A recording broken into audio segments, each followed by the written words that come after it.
तो बच्चों ये वीडियो आपको बोरिंग जरूर लग सकता है, बट यही आपकी नैया पार लगाने वाला है, तो आखिर तक जरूर देखना। एक्चुअली में आज हम बात करने वाले हैं कंडक्टर्स की। इन नेक्स्ट 2 मिनट्स क्या क्या इंपॉर्टेंट पॉइंट है सारे आपको बता दूंगा मैं। सबसे पहली चीज, electric field inside the material of the conductor zero होती है।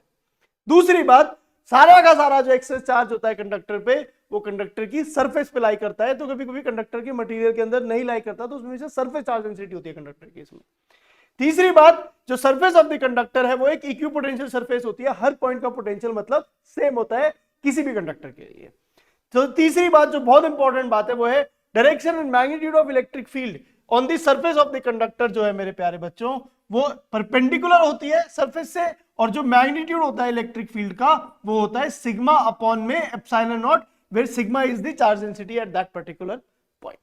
तो ये बेसिक चीज है। उसके अलावा दो तरीके की प्रॉब्लम्स आती है कंडक्टर में। सबसे पहली जो प्रॉब्लम हमारे सामने आती है वो आती है अगर हम दो कंडक्टर्स को कनेक्ट कर दें आपस में, तो किस तरीके से चीजें होती हैं। तो आपको समझ आना चाहिए कि हायर पोटेंशियल से लोअर पोटेंशियल की तरफ आपके चार्जेस मूव करने लग जाते हैं, जब तक कि दोनों सरफेसेस का पोटेंशियल बराबर नहीं हो जाता। और एक बात यहां पे ध्यान रखनी होती है कि अगर इस पे इनिशियली चार्ज कुछ था और इस पे भी कुछ इनिशियली चार्ज था, तो जब ये दोनों एक दूसरे जब कनेक्ट कर दिया आपने, तो इन दोनों का चार्ज मूव कर सकता है। तो इससे इधर जा सकता है, इससे इधर जा सकता है।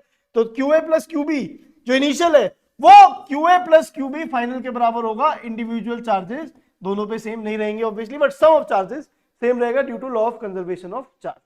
अर्थिंग ऑफ कंडक्टर की जब बात करते हैं तो हम मानते हैं कि अर्थ एक बहुत बड़ा कंडक्टर है जिसकी पोटेंशियल जीरो है। तो अगर किसी कंडक्टर को अर्थ से कनेक्ट कर दिया तो हम मान लेते हैं उसका पोटेंशियल जीरो हो जाएगा। और इसमें एक बात ध्यान रखने वाली रहती है कि अगर आपने कंडक्टर को कुछ चार्ज दे रखा है तो वो चार्ज आपका फाइनली इनिशियल चार्ज के बराबर जरूरी नहीं है कि वो रहे, क्योंकि पोटेंशियल जीरो करने के लिए अगर कुछ चार्ज को आना जाना है तो वो भी यहां पे हो जाएगा। आखिरी बात मेरे प्यारे बच्चों, अगर हम चार्ज डिस्ट्रीब्यूशन की बात करें तो अगर हमारे पास शेल्स आते हैं तो यहां पे चार्ज डिस्ट्रीब्यूशन की बात की जाए तो जो सबसे अंदर वाली सरफेस है इस पे चार्ज जीरो हो जाएगा क्योंकि अंदर कोई चार्ज नहीं है। उसके बाहर वाली सरफेस पे टोटल चार्ज बाहर वाली सरफेस पे आ जाएगा।